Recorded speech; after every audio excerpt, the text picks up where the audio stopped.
Welcome to the Leo. నిన్న జగన్మోహన్ రెడ్డి ఢిల్లీ వెళ్ళి అక్కడ ఆంధ్రప్రదేశ్లో జరగని వాటిని కూడా జరిగినట్టుగా వీడియోలు ప్రదర్శించారు, ఫోటోలు ప్రదర్శించాడు. జాతీయ స్థాయిలో ఏదో సాధించాలనే ఉద్దేశంతో వెళ్ళాడు. చివరికి తనకు భంగపాటు తప్ప ఏమీ ఎదురవల. ఎవరు కూడా జగన్మోహన్ రెడ్డి అరాచక పాలన గురించి 5 ఏళ్లలో వచ్చిన వార్తల గురించి తెలిసిన వాళ్ళు ఎవరు కూడా జగన్మోహన్ రెడ్డి చెప్పింది ఎవరు నమ్మరు. సరే, జగన్మోహన్ రెడ్డి అక్కడ ఢిల్లీలో అన్నీ వేసి చూపిస్తే ఇక్కడ నిన్న చంద్రబాబు గారు జగన్మోహన్ రెడ్డి అరాచకాలను అసెంబ్లీలో వేసి చూపించారు. ఎంతమంది దళితుల మీద దాడి చేశారు, ఎంతమంది ఎస్సీ ఎస్టీలు బలయ్యారు, ఎంతమంది బీసీలను ఊతకోసకోసారు, ఎంతమంది మహిళల మీద దాడులు చేశారు, ఎంతమంది టీడీపీ కార్యకర్తల మీద కేసులు పెట్టారు, ఎంతమంది నాయకుల్ని వేధించారు, ఎంతమంది ఈ రోజుకి జైల్లో ఉన్నారు అనే విషయాల మీద నిన్న కులంకుషంగా పవర్ పాయింట్ ప్రజెంటేషన్ ఇవ్వడంతో జగన్మోహన్ రెడ్డి గొంతులో పచ్చి వెలకాయబడినట్టు అయింది. ఢిల్లీలో ఏదో సాధిద్దామని ప్లాన్ చేస్తే ఇక్కడ అసెంబ్లీలో, సరే నువ్వు ఢిల్లీలో ఏం సాధించావో ఎవరికి తెలియదు, కానీ అసెంబ్లీలో నిన్న చేసిన ప్రసంగం ద్వారా జగన్మోహన్ రెడ్డి 5 ఏళ్ల అరాచక పాలన ఏ స్థాయిలో ఉందో రాష్ట్రం మొత్తానికి తెలిసింది. ప్రజలందరూ కూడా నిన్న ఆ వీడియో చూసిన తర్వాత ఒకటే అనుకున్నారు, బ్రతికి దేవుడు ఎలాగో మనల్ని అందరినీ బ్రతికించాలి కాబట్టి జగన్మోహన్ రెడ్డిని ఓడించాడు, కానీ నిజంగా మళ్ళీ జగన్మోహన్ రెడ్డి అనే వ్యక్తి గెలిస్తే అమ్మో ఊహించుకోవడానికే భయంగా ఉంది అనే స్థాయిలో జగన్మోహన్ రెడ్డి అరాచకాలు చేశాడు. విచిత్రం ఏంటంటే చేసిన అరాచకాలను బయటికి రాకుండా జగన్మోహన్ రెడ్డి కప్పిపుచ్చుకున్నాడు. వాస్తవానికి సరే ఎంత కప్పిపుచ్చినా జరిగిన దాడులు అనేవి ప్రజలకు తెలియకుండా ఉండదు. ఈ రోజులో సోషల్ మీడియా కానివ్వండి, మీడియా కానివ్వండి ఎంత యాక్టివ్గా ఉన్నాయో తెలుసు. సరే, తన బలాన్ని ఉపయోగించి కేసులు పెట్టి సోషల్ మీడియాలో కానివ్వండి, మీడియాలో కానివ్వండి కథనాలు పెడితే వాళ్ళకి నోటీసులు ఇచ్చి కేసులు పెట్టినప్పటికీ కూడా జరిగిన ఘటన అయితే ఎవరూ మర్చిపోరు కదా. ఒక అబ్దుల్ సలాం లాంటి ఒక కుటుంబం ఏకంగా జగన్మోహన్ రెడ్డి బాధితులు కుటుంబం ఆత్మహత్య చేసుకున్న పరిస్థితి. ఒక దళిత డ్రైవర్ సుబ్రహ్మణ్యాన్ని అనంతబాబు చంపి డోర్ డెలివరీ చేస్తాడు.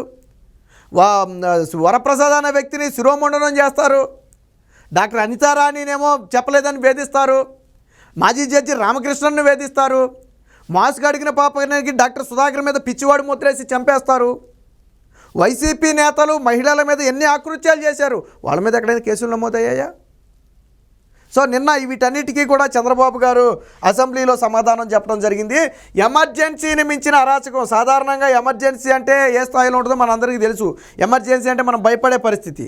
అంతకు మించినటువంటి పరిస్థితులు గత 5 ఏళ్లలో ఉన్నాయి. అంతకు మించినటువంటి అరాచకం గతంలో జరిగింది. వాస్తవానికి 5 ఏళ్ల పాటు ఎమర్జెన్సీయే విధించాలి రాష్ట్రంలో. అంత దారుణమైన దాడులు జరిగాయి. అధికారులు కూడా ఒత్తాసు పలికారు. గతంలో ప్రతిపక్షంలో ఉన్నటువంటి తెలుగుదేశం పార్టీ మీద దాడి చేస్తే మళ్ళీ వాళ్ళ మీదే కేసులు తిరిగి దాడి చేసిన వాడు దర్జాగా తిరిగేవాడు. టీడీపీ పార్టీ ఆఫీస్ మీద దాడి చేస్తే ఈ రోజుకి చర్యలు తీసుకోవాలా, మళ్ళీ ప్రభుత్వం మారిన తర్వాత అరెస్టులు మొదలయ్యాయి. సో 1 కాదు 2 కాదు, ఇలా చెప్పుకుంటూ పోతే రాష్ట్రంలో సాగినటువంటి అరాచకాలు కోకొల్లలుగా ఉన్నాయి. ఎమర్జెన్సీని మించిన అరాచకం. వైకాపా పాలనలో అందరూ బాధలు పడ్డవారే. పోలీసులను అడ్డం పెట్టుకుని అన్ని వ్యవస్థలపైన దాడులు చేశారు. నేరస్తుడు ముఖ్యమంత్రి అయితే ఎలా ఉంటుందో చూశాం. శాసనసభలో ధ్వజమెత్తిన చంద్రబాబు జగన్ పాలనలో క్షీణించిన శాంతి భద్రతలపై శ్వేతపత్రం, నిన్న ఒక శ్వేతపత్రం విడుదల చేశారు. అంటే ఎంతమంది మీద దాడులు చేశారు, ఎంతమందిని హత్యలు చేశారు, ఎవరెవరి మీద ఇబ్బందులు పెట్టారనే దాని మీద నిన్న ఒక శ్వేతపత్రం అయితే విడుదల చేయడం జరిగింది. సో బాధితులపై తప్పుడు కేసులు పెట్టిన అధికారులను శిక్షిస్తాం, అమరావతి రైతులపై పెట్టిన కేసులు సమీక్షిస్తాం, సిపిఎస్ ఉద్యోగులపై కేసులు ఎత్తివేస్తాం. సో అమరావతి రైతుల కేసులు అలాగే సిపిఎస్ ఉద్యోగుల కేసులు ఈ 2 కూడా ఖచ్చితంగా ఎత్తేసే కేసులే. అయితే అమరావతి మీద రైతుల మీద పెట్టిన కేసులను ఒకసారి పరిశీలిస్తామని చెప్పారు. బట్ సిపిఎస్ ఉద్యోగులు ఎవరైతే నాడు జగన్మోహన్ రెడ్డి ప్రభుత్వానికి వ్యతిరేకంగా ఉద్యమం చేస్తే వారి మీద కేసులు పెట్టారు, ఆ కేసులను మాత్రం తక్షణమే ఎత్తివేస్తామని చెప్పి చంద్రబాబు గారు అయితే ఒక హామీ అయితే ఇవ్వడం జరిగింది. సో ఇక్కడ చూడండి, నిన్న ఏదైతే అబ్దుల్ సలాం కుటుంబం ఉందో ఆ కుటుంబం ఆత్మహత్య చేసుకున్న ఘటనను నిన్న అసెంబ్లీలో పవర్ పాయింట్ ప్రజెంటేషన్ ద్వారా చూపించడం జరిగింది. ఇక జగన్ని మాదక ద్రవ్యాల చీకటి సామ్రాజ్యానికి అధిపతి అయినటువంటి ఎస్కోబార్తో అయితే నిన్న చంద్రబాబు గారు పోల్చడం జరిగింది. కేవలం డబ్బు పిచ్చి ఉన్న వాళ్ళే రాష్ట్రంలో ఇలాంటి అరాచకాలు చేస్తారు. బీసీలను ఊతకోసకోసారు, మహిళల మీద దాడులు చేశారు, ప్రశ్నించిన వారిని అడ్డంగా నరికేశారు, తోటా చంద్రయ్య అనే వ్యక్తిని నడి రోడ్డు మీద పేక్కొచ్చి చంపేశారు జై జగన్ అనలేదని చెప్పి. అంత దారుణమైన పరిస్థితులు ఉంటే ఈ రోజుకి కూడా లా అండ్ ఆర్డర్ ఇంకా పూర్తిగా కంట్రోల్లో ఎందుకు రాలేదు అంటే ఇంకా కొంతమంది పోలీసులు వైసీపీకి తొత్తులుగా పనిచేస్తున్న వాళ్ళు ఉన్నమాట వాస్తవం.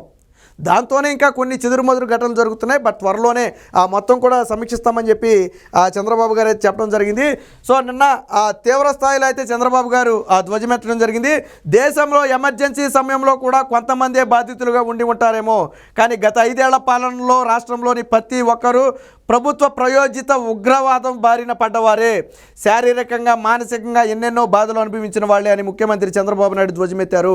కొందరు పోలీసు అధికారులను అడ్డం పెట్టుకుని ప్రజాస్వామ్య పునాదులపై, శాసన, కార్యనిర్వాహక, న్యాయ, మీడియా వ్యవస్థలపై దాడులు చేశారని విమర్శించారు. ఒక నేరస్తుడు ముఖ్యమంత్రిగా ఉంటే ఏం జరుగుతుందో రాష్ట్రంలో గత 5 ఏళ్లలో కళ్ళారా చూశామని, దాడులు, అత్యాచారాలు, దారుణాలు, ఆకృత్యాలు జరుగుతుంటే ముఖ్యమంత్రిగా ఉన్న జగన్మోహన్ రెడ్డి వాటిని ఏ ఒక్క రోజైనా ఖండించారా, శాంతి భద్రతలపై సమీక్షించారా అని చెప్పి నిలదీయడం జరిగింది. దీనికి సంబంధించిన మరొక వార్త కూడా వచ్చింది, ఒకసారి చూద్దాం. సో ఇక్కడ చూడొచ్చు, గతంలో అమరావతి రైతుల్ని ఏ విధంగా వెంటాడి వేధించారో మనం గతంలో చూడొచ్చు. జగన్మోహన్ రెడ్డి చేసిన అరాచకాలకి ఇవన్నీ కూడా ఏంటంటే చిన్న చిన్న ఉదాహరణలు. ఇలా చెప్పుకోవాలంటే చాలా ఉంటాయి, మనం ఒక రోజంతా చేసినా కానీ సరిపోవు, అన్ని ఉదాహరణలు ఉంటాయి. సో కరోనా సమయంలో డాక్టర్ సుధాకర్ని ఏ విధంగా వేధించారు అనేది చెప్పేది ఇది. అలాగే తెలుగుదేశం పార్టీ కార్యాలయం మీద దాడి చేసినప్పుడు ఏం జరిగిందనేది చెప్పారు. చంద్రబాబు గారే చెప్పారు, నా మీద బాబ్లీ అప్పుడు ఒక ప్రాజెక్టు కేసు మాత్రమే ఉంది, ఆంధ్రప్రదేశ్లో ఉన్నప్పుడు ఏ కేసులు లేవు, కానీ జగన్మోహన్ రెడ్డి 5 ఏళ్లలో 17 కేసులు నా మీదే పెట్టారు. 14 సంవత్సరాలు ముఖ్యమంత్రిగా ఉన్న నా మీద 17 కేసులు పెట్టారు, అన్నీ కూడా అక్రమ కేసులే. అలాంటిది ఇంకా సాధారణ ప్రజల పరిస్థితి ఏంటి, నా పరిస్థితి ఎంత దారుణంగా ఉంటే సాధారణ ప్రజల పరిస్థితి ఏంటి అని ఆయన అయితే ఆవేదన అయితే వ్యక్తం చేశారు. నాపై దాడి భావ ప్రకటన స్వేచ్ఛ. అప్పుడు జోగి రమేష్ నా ఇంటిపై కర్రలతో దాడి చేయడానికి వచ్చారు. జోలగంటి బ్రహ్మారెడ్డి నివాసం, పార్టీ కార్యాలయంపై దాడి చేశారు. తేదేపా నేత చెన్నుపాటి గాంధీ కన్ను పొడి చేశారు. కొమ్మారెడ్డి పట్టాంపై దాడి చేశారు. అమరావతి పర్యటనకు వెళ్ళినప్పుడు నాపై కొందరు రాళ్లు విసిరితే అది భావ ప్రకటన స్వేచ్ఛ, వారి హక్కు అంటూ నాటి డీజీపీ మాట్లాడారు. గంజాయి, మాదక ద్రవ్యాలు రాష్ట్రంలో పెరిగిపోయాయని ప్రెస్ మీట్ పెడితే తేదేపా కేంద్ర కార్యాలయంపై దాడి చేశారని చెప్పి నిన్న చంద్రబాబు గారు అయితే ఆవేదన వ్యక్తం చేశారు. జగన్ 3 రాజధానుల ప్రకటనలకు నిరసనగా అమరావతి గ్రామాల మహిళలు 2020 జనవరిలో కనకదుర్గమ్మకు పొంగళ్ల సమర్పణకు వెళుతుండగా పోలీసులు లాఠీచార్జ్ చేశారు. మందాడంలో దీక్షా శిబిరం సమీపంలో ఒక లక్ష్మి అనే ఒక మహిళ మీద ఇదిగో ఈ స్థాయిలో దాడి చేయటం అయితే జరిగింది. సో ఇలాంటివన్నీ అనేక ఘటనలు ఉన్నాయి. పైశాచికానికి పరాకాష్ట, 5 ఏళ్ళు ఎమర్జెన్సీని మించిన చీకటి రోజులు. నిన్న విచిత్రం ఏంటంటే మనం ఎప్పటి వరకు ప్రజల గురించి మాట్లాడుకుంటున్నాం, ప్రజలు కాదు నాయకులు కూడా బాధితులే. నిన్న అసెంబ్లీ సమావేశాల సమయంలో చంద్రబాబు గారు జగన్మోహన్ రెడ్డి కేసులు ఎంతమంది మీద పెట్టారో ఒకసారి నిలబడండి అంటే ఇగో శాసనసభ మొత్తం నిలబడింది. ఈ పవన్ కళ్యాణ్ దగ్గర మొదలు పెడితే, మొత్తం చంద్రబాబు గారి దగ్గర మొదలు పెడితే, నారా లోకేష్ దగ్గర మొదలు పెడితే వీళ్ళంతా ఎవరు అనుకుంటున్నారు, వీళ్ళు ఎందుకు నిలబడ్డారు అనుకుంటున్నారు, ఎవరెవరి మీద కేసులు పెట్టారో నిలబడండి అంటే నిలబడ్డారు. అంటే ఒక అసెంబ్లీలో ఈరోజు ఎమ్మెల్యేలుగా ఉన్న వాళ్ళనే ఈ స్థాయిలో వేధించారు అంటే, నాడు నేతలుగా ఉన్న వాళ్ళని ఈ స్థాయిలో వేధించారంటే ఇక మీ బోటోడు నా బోటోడు పరిస్థితి ఏంటి? మీ మీద కేసులు ఉండవా, నా మీద కేసులు ఉండవా? నిన్న అసెంబ్లీ సాక్షిగా అందరూ నవ్వుకున్నారు. ఏంటి ఇంతమంది జగన్మోహన్ రెడ్డి ఇంతమంది మీద కేసులు పెట్టాడా అసెంబ్లీలో? అది కూడా బయట కాదు మనం మాట్లాడేది, అసెంబ్లీలో. ఇది నిన్న ఆ అసెంబ్లీలో జరిగినటువంటి ఒక ఘటన.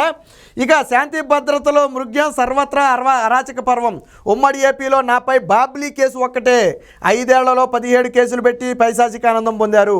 జగన్ పాలనలో 300 మంది బీసీల హత్య, ఎస్సీలపై 10,377 నేరాలు, మహిళలపై 89,875 నేరాలు. నాటి అక్రమ కేసులు, అణిచివేతపై కమిషన్, నాడు అక్రమ కేసులు పెట్టిన అధికారులను శిక్షిస్తామని చెప్పి శాంతి భద్రతల మీద శ్వేతపత్రం సందర్భంగా చెప్పడం జరిగింది. అయితే వీటి మొత్తాన్ని అంత ఈజీగా అయితే వదిలిపెట్టే ప్రసక్తి లేదు. ఒక కమిషన్ ఏర్పాటు చేయాలని చెప్పి ఆలోచనతో ఉన్నట్టుగైతే తెలుస్తుంది. ఎందుకంటే 5 ఏళ్ల పాటు సాగినటువంటి అరాచకం మీద అధికారుల పాత్ర ఎంత, నాయకుల పాత్ర ఎంత, దీనిలో ఎవరెవరిని మనం శిక్షించవచ్చు, ఎవరి మీద చర్యలు తీసుకోవచ్చు అనే దాని మీద ఒక సమగ్ర నివేదిక ఇవ్వాలని చెప్పి ఒక కమిటీని అయితే ఏర్పాటు చేసే అవకాశం ఉంది. సో గతంలో జగన్మోహన్ రెడ్డి మహిళల జోలికి వస్తే 21 రోజుల్లో ఉరిదీస్తానని ఆర్భాటాలు పలికాడు తప్ప ఏ ఒక్క మహిళల మీద దాడి చేసిన వారిని ఒక్కను కూడా ఉరిదీలా. ఎందుకంటే అసలు దిశ చట్టమే అమల్లోకి రాలేదు, అది పక్కన పెడదాం. పోతే ఎస్సీలపై 10,377 నేరాలు చోటు చేసుకున్నాయి. 300 మంది బీసీలకు హత్యలకు గురయ్యారు. దాదాపుగా 90,000 మంది మహిళల మీద నేర ఘటనలు జరిగాయి. ఇది నిన్న శ్వేతపత్రంలో చంద్రబాబు గారు విడుదల చేసినటువంటిది. కానీ జగన్మోహన్ రెడ్డి ఈ 2 నెలల వ్యవధిలో, నెలన్నర వ్యవధిలో 2-3 ఘటనలు జరిగాయి. అందులో ఏది కూడా రాజకీయ కక్షతో సంబంధం లేనే ఘటన. మన రషీద్ చనిపోయిన రషీద్ని చంపింది జిలాని, వాళ్ళిద్దరూ ఒక పార్టీ వాళ్ళే. స్వయంగా చెల్లెలు కూడా మాట చెప్పింది షర్మిల. మేము కూడా ఎంక్వైరీ చేసాం, వాళ్ళిద్దరూ ఒక పార్టీ వాళ్ళని చెప్పి స్వయంగా షర్మిల కూడా చెప్పింది. కానీ దాన్ని కూడా నువ్వు ఢిల్లీలో చంద్రబాబు నాయుడు లేకపోతే టీడీపీ నేతలు చేసినటువంటి దాడిగా ప్రచారం చేశావు. కానీ ఇవన్నీ కూడా ప్యూర్గా నువ్వు చేసినటువంటి దారులు. రాష్ట్రంలో ఎమర్జెన్సీని మించిన పాలన ఏ విధంగా సాగిందో నిన్న చంద్రబాబు గారి పాయింట్ ప్రజెంటేషన్ ద్వారా తెలిసింది. ఒకటి మాత్రం నిజం, ఎవరైతే అధికారాన్ని అడ్డం పెట్టుకుని అక్రమ కేసులు పెట్టి తప్పుడు దారిలో వేధింపులకు గురి చేశారో వారి మీద కఠిన చర్యలు తీసుకుంటాం, మా అధికారులను శిక్షిస్తామని చెప్పి చంద్రబాబు గారు చాలా స్పష్టంగా చెప్పారు.